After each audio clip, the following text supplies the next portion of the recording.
It was just after 9 a.m. when Jeremiah Cole stepped off the city bus and began the slow walk toward Lincoln Park.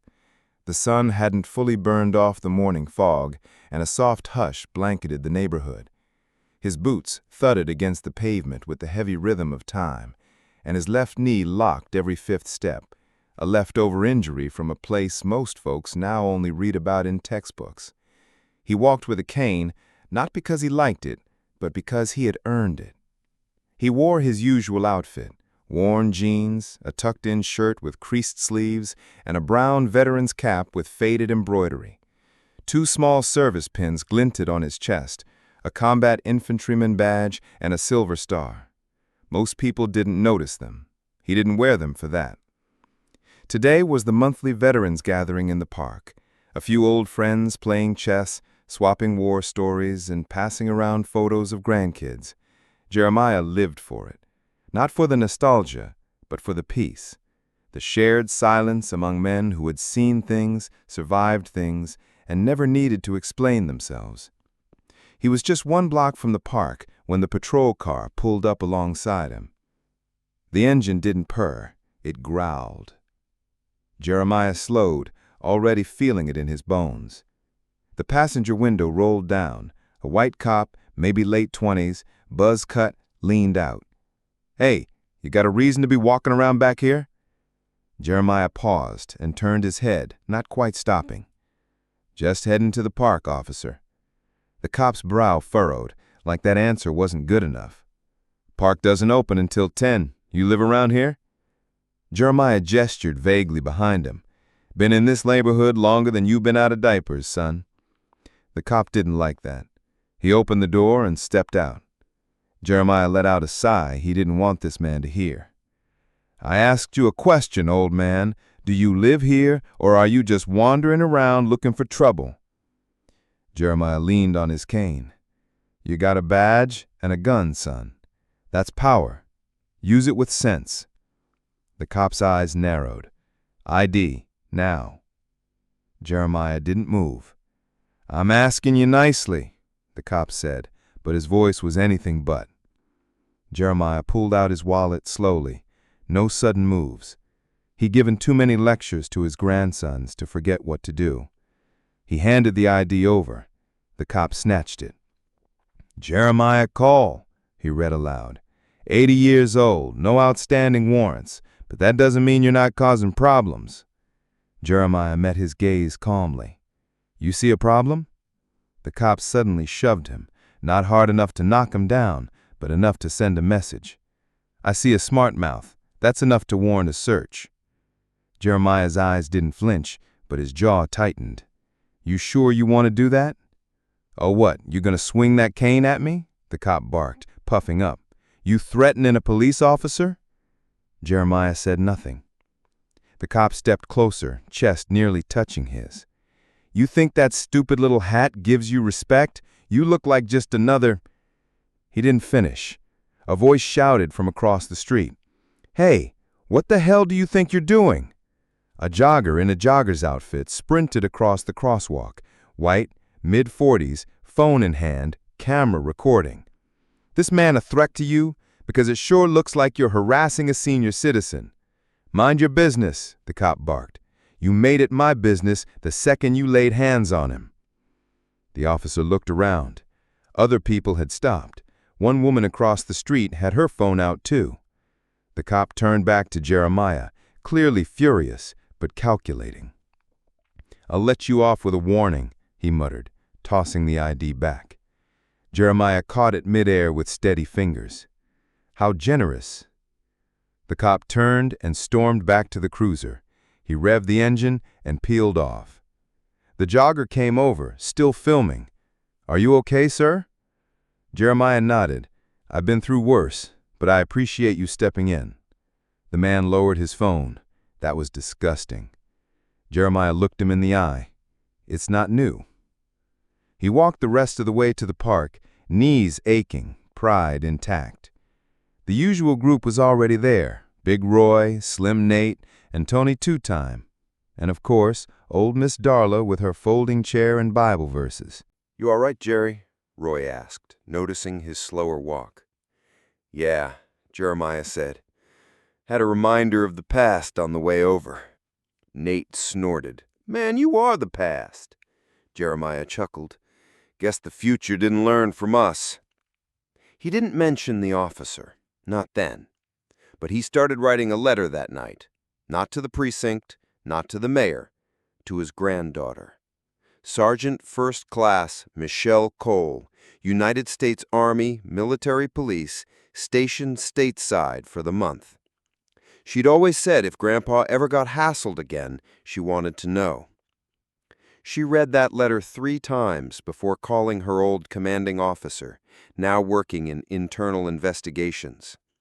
And 3 days later, she showed up at Jeremiah's house in uniform. "You ready to shake some trees, Grandpa?" she asked. Jeremiah nodded slowly and smiled.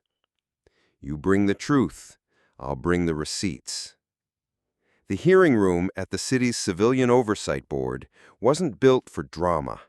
The walls were beige, the lighting was flat, the chairs were uncomfortable.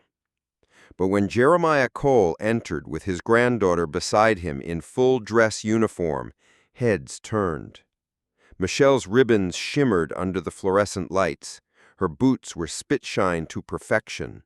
Her eyes scanned the room like she'd been trained to clear it. And behind them, 2 retired officers, men who had served with Jeremiah in Vietnam, followed with stoic silence. Seated at the front was Chief Dennison, a political appointee with more charm than courage. At the side table sat Officer Grant, the same cop who had shoved Jeremiah near Lincoln Park, his face paler than usual, no sunglasses, hands fidgeting under the desk. The chairman tapped the mic. "We are here to review a formal complaint filed by a Mr. Jeremiah Cole, a decorated veteran, regarding an incident involving Officer Grant on city property. Mr. Cole, you may speak." Jeremiah didn't rush. He walked slowly to the podium. His hands didn't tremble, not because he wasn't angry, but because he had trained them not to show it. He looked out across the faces. 56 years ago, I stood in a jungle where the air was thick with death and smoke. I carried a rifle in one hand and a radio in the other, calling in medvacs for boys half my age and watching them bleed out before they even knew what hit them. The room fell still. I bled for this country. I crawled through mud for it. I buried friends for it. So when a young officer decided to shove me around like I was some kind of stray dog, I didn't get angry for me. I got angry for them. Because every name I watched go into the ground fought for a country that still lets this happen. He turned toward Grant, eyes like iron. You didn't just disrespect me. You disgraced the uniform you claimed to wear in service of all. Officer Grant started to speak, but his attorney stopped him with a firm touch. Michelle stepped forward next.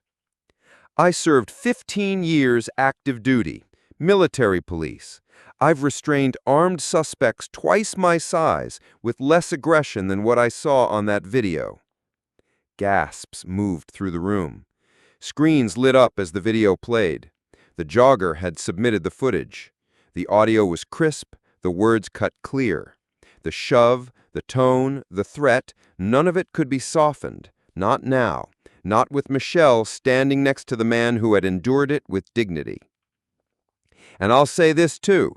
Anyone who disrespects a veteran like that doesn't just fail as a cop, he fails as an American. The room erupted into murmurs. Some clapped, some shifted in shame. Chief Dennison cleared his throat, face tight. We will be conducting a full internal review. Too late for reviews, one of the veterans muttered. Michelle looked around the room. My grandfather isn't asking for revenge. He's asking for accountability. Jeremiah stepped up once more. He pulled a small velvet box from his coat pocket, opened it, and placed it on the table in front of the board. Inside lay a silver star and a bronze star, both awarded for valor under enemy fire. This is what your officer saw and chose to ignore. This is what he shouted at. He looked at Grant. And you don't get to tell me to get on the ground just because I'm black and walking down the street. You salute what I've done or you step down.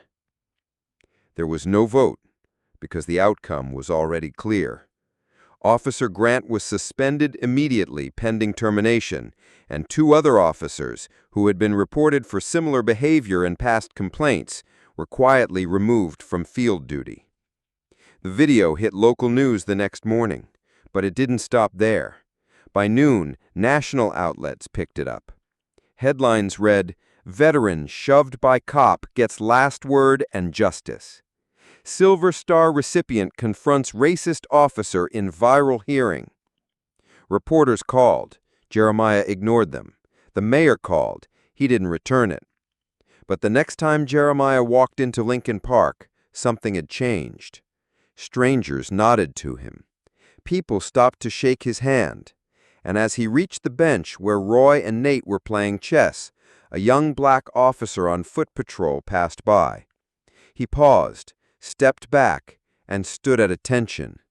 Then, without a word, he raised his hand and offered a sharp, clean salute. Jeremiah looked at him, surprised. "You don't have to do that, son." "No, sir, I do."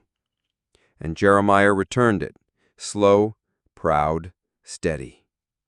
Some revenge stories don't need fists or fire, just truth, patience, and a name that carries more weight than any badge could ever earn. Jeremiah Cole's name would never be forgotten, not by the city, not by the department, and certainly not by the man who learned the hard way what real honor looks like.